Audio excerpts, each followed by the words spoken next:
In this session, we will discuss about collegium system in Indian judiciary. Via news. Supreme Court Collegium recommended the appointment of 4 High Court Chief Justices and 1 women senior advocate as Supreme Court judge. Recently, Supreme Court Collegium ने 4 High Court Chief Justice and 1 woman senior advocate को as a supreme court जज appoint करने के लिए कुछ recommendations given किए हैं। पहले सुप्रीम कोर्ट के अंदर टोटल जजेस 33 हुआ करते थे, बट इसको अब इंक्रीज किया गया है और अब 38 जज हो चुके हैं सुप्रीम कोर्ट के अंदर। What is collegium system for judicial appointment? Collegium system क्या होता है? कंपोजिशन। कॉलेजियम सिस्टम के अंदर टोटल 5 मेंबर होते हैं, CJI प्लस 4 सीनियर मोस्ट जजेस। Objective: decide on appointment, elevation and transfers of higher judiciary जजेस। कॉलेजियम सिस्टम का जो मेन ऑब्जेक्टिव है वो हायर जुडिशरी जजेस का अपॉइंटमेंट करना, एलिवेशन एंड ट्रांसफर से रिलेटेड डिसीजंस टेकिंग करना है। Term collegium is not mentioned in constitution, established through judicial pronouncement.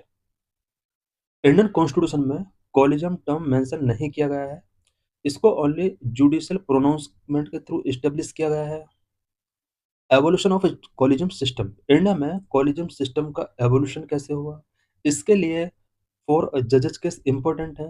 First जजेस केस 1981, सेकंड जजेस केस 1993, थर्ड जजेस केस 1998, फोर्थ जजेस केस 2015। ये सभी जजेस केस बहुत इंपॉर्टेंट रोल प्ले करते हैं कॉलेजियम सिस्टम को एस्टेब्लिश करने में। फर्स्ट जजेस केस 1981, ये जो जजमेंट था सुप्रीम कोर्ट का, ये 1981 में गिवन किया गया। इस जजमेंट के अंडर जजेस के अपॉइंटमेंट से रिलेटेड, एलिवेशन से रिलेटेड, ट्रांसफर से रिलेटेड जो पावर गिवन की गई थी वो एग्जीक्यूटिव को ज़्यादा पावर गिवन की गई थी और यहाँ पर ओनली 12 ईयर के लिए ये प्रोविजन किया गया था। सेकंड जजेस केस जजमेंट जो रहा है वो 1993 का रहा है। ये जजमेंट इसलिए इम्पोर्टेंट हो जाता है बिकॉज कॉलेजियम सिस्टम को इसी जजमेंट के थ्रू इंट्रोड्यूस किया गया था, इंस्टीट्यूशनलाइज किया गया था। इसी जजमेंट के अंदर कहा गया कि जजेस के अपॉइंटमेंट, एलिवेशन एंड ट्रांसफर से रिलेटेड अगर प्रेसिडेंट एंड CJI के बिटवीन कोई डिसएग्रीमेंट होता है, then chief justice of India का जो ओपिनियन होगा वो प्रिवेल होगा और चीफ जस्टिस ऑफ इंडिया जो कंसल्ट करेगा वो 2 सीनियर मोस्ट जजेस के साथ कंसल्ट करेगा। इस जजमेंट के अकॉर्डिंग कॉलेजियम सिस्टम में टोटल 3 मेंबर हुआ करते थे, chief justice of India and 2 senior most जजेस। नेक्स्ट थर्ड जजेस केस जो कि 1998 का है। इस जजमेंट के अंदर कॉलेजियम सिस्टम या कॉलेजियम का जो स्ट्रेंथ था उसको अब एक्सपेंड किया गया। पहले जहां इसके अंदर 3 मेंबर हुआ करते थे, अब इसको एक 5 मेंबर बॉडी बना दिया गया। यहाँ पर ये प्रोविजन किया गया कि जजेस के ट्रांसफर, एलिवेशन एंड अपॉइंटमेंट से रिलेटेड जो भी रिकमेंडेशंस होंगे CJI के प्रेसिडेंट के बिफोर, वो 4 सीनियर मोस्ट जजेस के कंसल्टेशन के बेस पर होगा। फोर्थ जजेस केस जो कि 2015 का ये जजमेंट रहा है। इस जजमेंट के अकॉर्डिंग यहाँ पर कॉलेजियम सिस्टम को NJAC के साथ रिप्लेस किया गया। इट मीन्स इंडियन पार्लियामेंट ने 2014 में national judicial appointment commission act पास किया था एंड इसी के लिए 99th कॉन्स्टिट्यूशन अमेंडमेंट एक्ट 2014 पास किया गया था। इन दोनों एक्ट का जो मेन ऑब्जेक्टिव था वो यही था कि कॉलेजियम सिस्टम को NJAC के साथ रिप्लेस किया जाए, बट 2015 में सुप्रीम कोर्ट ऑफ इंडिया ने फोर्थ जजेस केस के अंडर इसको अनकॉन्स्टिट्यूशनल डिक्लेयर किया। Consequently, the earlier collegium system began operative। बाद में फिर से कॉलेजियम सिस्टम को यहाँ पर ऑपरेटिव किया गया। What was national judicial appointment commission act? National judicial appointment commission act क्या है? National judicial appointment commission act जो है इसी के अंडर एक national judicial appointment commission establish किया गया जो कि एक इंडिपेंडेंट बॉडी है। ये जो कमीशन था ये सुप्रीम कोर्ट और हाई कोर्ट में जजेस के अपॉइंटमेंट के लिए इस्टेब्लिश किया गया था। इसी के लिए इसी के साथ कॉलेजियम सिस्टम को यहाँ पर रिप्लेस किया गया था।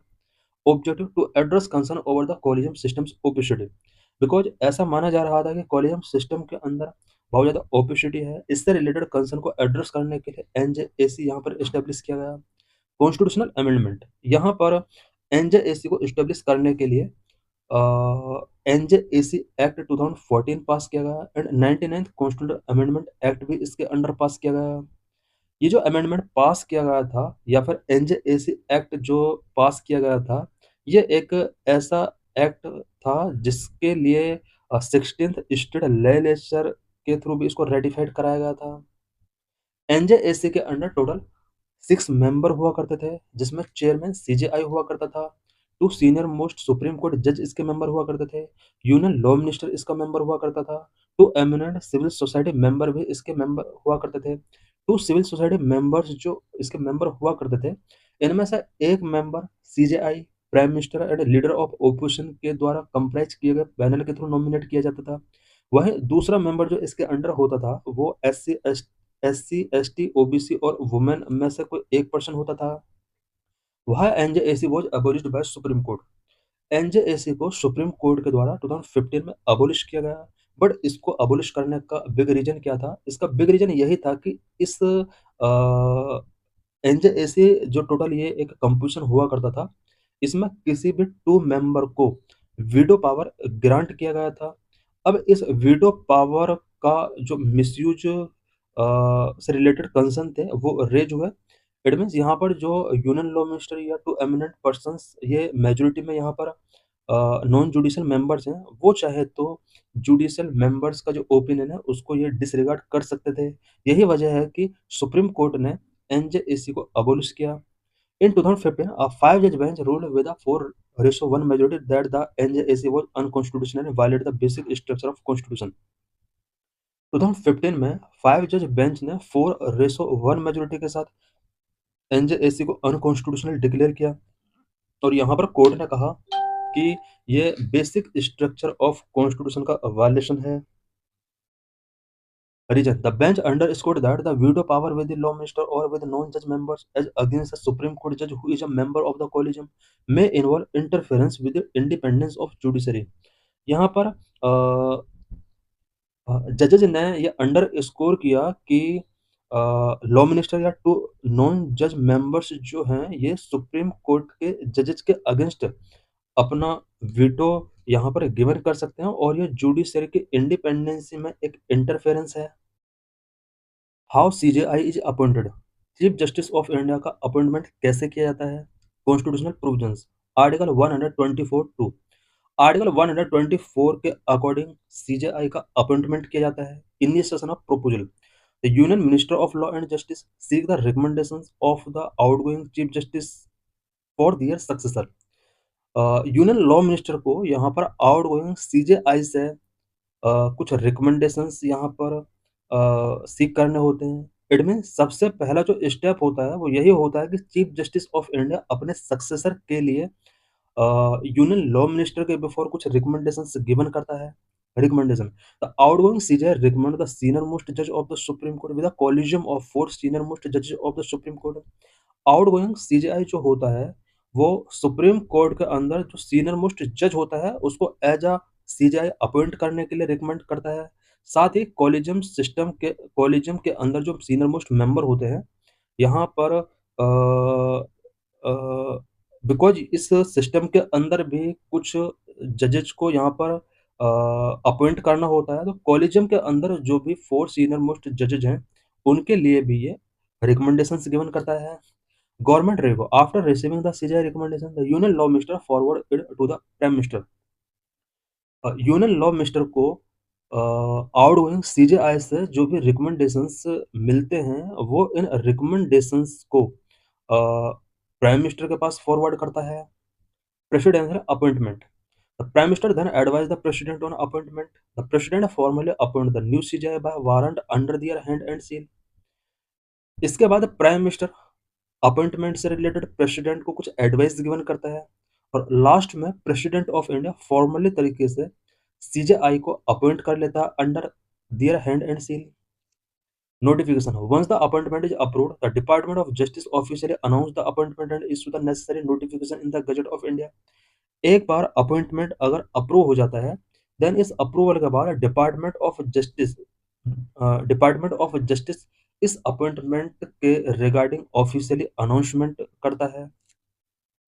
मोर अबाउट जजेस ऑफ सुप्रीम कोर्ट के जजेस से रिलेटेड यहाँ पर कुछ इंपॉर्टेंट पॉइंट्स गिवन हैं। Strength and composition of the supreme court के स्ट्रेंथ एंड कंपोजिशन से रिलेटेड यहाँ पर कुछ पॉइंट्स गिवन हैं। Originally the supreme court had 8 जजेस, 1 CJI plus 7 others. Originally supreme court के अंदर 8 जजेज हुआ करते थे, 1 सीजेआई एंड 7 अदर जजेज हुआ करते थे। ओवर द टाइम पार्लियामेंट ने सुप्रीम कोर्ट के अंदर नंबर ऑफ जजेज इंक्रीज किए हैं। प्रेजेंट में ये जो जजेज हैं इनका नंबर 38 है, 1 CJI plus 37 others. What are qualifications for appointment as a जज? जज के अपॉइंटमेंट के लिए क्या-क्या क्वालिफिकेशंस होनी चाहिए? सिटीजन ऑफ इंडिया होना चाहिए, किसी भी हाई कोर्ट में एटलीस्ट 5 ईयर जज होना चाहिए या फिर 10 ईयर एडवोकेट होना चाहिए। प्रेसिडेंट ऑफ इंडिया के ओपिनियन में पर्सन डिस्टिंग्विश्ड जूरिस्ट होना चाहिए। What is appointment process? Appointment process क्या होता है? आर्टिकल 124 के अकॉर्डिंग प्रेसिडेंट जजेस का अपॉइंटमेंट करता है और इसके लिए प्रेसिडेंट कॉलेजियम मेंबर्स के साथ कुछ कंसल्टेशन करता है। ओथ प्रोसेस, एवरी अपॉइंटेड जज must make and subscribe to an oath before the president and an appointed person. Supreme court के जजेस का एक बार अपॉइंटमेंट होने के बाद उनको ओथ टेकिंग करना होता है। ये जो ओथ होता है या तो प्रेसिडेंट के बिफोर होना चाहिए या फिर प्रेसिडेंट के द्वारा अपॉइंट किए गए किसी अदर पर्सन के बिफोर होना चाहिए। ओथ के अंदर सभी जजेज को कॉन्स्टिट्यूशन को अपहोल्ड करने के लिए, sovereignty and integrity of India को मेंटेन करने के लिए यहाँ पर ओथ टेकिंग करना होता है। Provision of tenure and resignation, जजेस के लिए यहाँ पर कोई मिनिमम एज लिमिट प्रेस्क्राइब नहीं की गई है। 65 ईयर की एज तक वो सर्व कर सकते हैं। रिजाइन अगर करना है तो ये प्रेसिडेंट ऑफ इंडिया को एक रेजिग्नेशन लेटर गिवन करके रिजाइन कर सकते हैं। सैलरी एंड अलाउंसेस ऑफ जजेस ऑफ सुप्रीम कोर्ट के जजेस का सैलरी एंड अलाउंसेस से रिलेटेड कुछ पॉइंट्स गिवन है।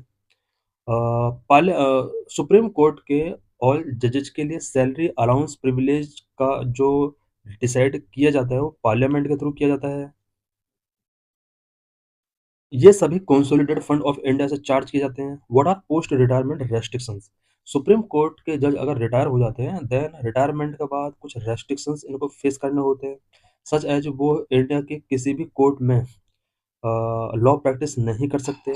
कॉल बैक इन्हें किया सकता है अंडर आर्टिकल 128। कॉल बैक करने से पहले सुप्रीम कोर्ट के जज को प्रेसिडेंट ऑफ इंडिया से परमिशन टेकिंग करनी होती है। उसके बाद रिटायर्ड जजेस को कॉल बैक किया जा सकता है। रिमूवल प्रोसीजर ऑफ जजेस ऑफ सुप्रीम कोर्ट के जजेस को किस तरह से रिमूव किया सकता है? प्रेसिडेंट ऑफ इंडिया के द्वारा इन्हें रिमूव किया सकता है और इसके लिए मेनली 2 ग्राउंड होना चाहिए, proven misbehaviour and incapacity. Impeachment process, supreme court के जजेस को रिमूव करने के लिए इम्पीचमेंट प्रोसेस फॉलो करना होता है। इस इम्पीचमेंट मोशन को पार्लियामेंट के बोथ हाउस में स्पेशल मेजोरिटी के साथ पास कराना होता है। Special majority means a majority of total membership of that house and a majority not less than two-thirds of the members present and voting. Only Parliament has the authority to regulate the procedure for presenting the address and investigating and providing the misbehavior or incapacity of a judge. Proving the misbehavior or incapacity. Misbehavior और incapacity को prove करने के लिए जो भी procedure होगा या फिर प्रोसीजर को रेगुलेट करने की जो अथॉरिटी होगी वो ओनली पार्लियामेंट के पास होगी।